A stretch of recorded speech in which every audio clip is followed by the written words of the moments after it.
So we're here at House and Bathrooms in their new showroom. The space is within their existing warehouse. And they had a really narrow little area that wasn't quite wide enough to allow them to use forklift. The client approached us and asked us to create this kind of showroom space with them.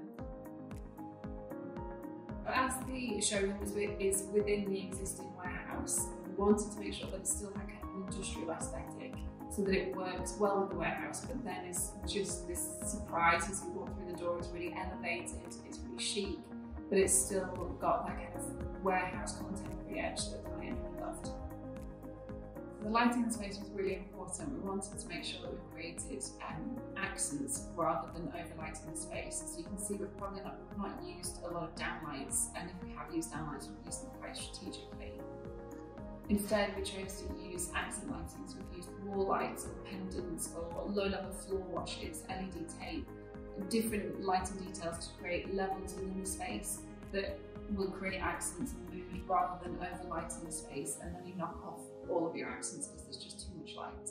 The space is quite narrow, and what we chose to do, rather than having a narrow kind of corridor showroom that had products on either side, we decided to break the spaces up and use walls to kind of jut into the spaces, and that creates narrow points that open into wider areas, and that's what creates experience when you're moving through a space.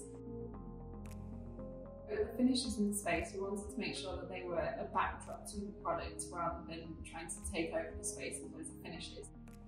We kept the palette really simple, so it's mostly kind of white, black accents that highlight kind of architectural detailing, as well as kind of concrete finishes and some mesh panels. And the mesh is really nice because it creates a visual wall but allows you to see through it, so you've still got vistas through the space, and it creates a little bit of intrigue.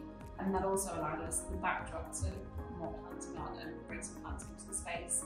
The oak features work really, really nicely with the planting accents and just soften the whole scheme, make it feel more than homely.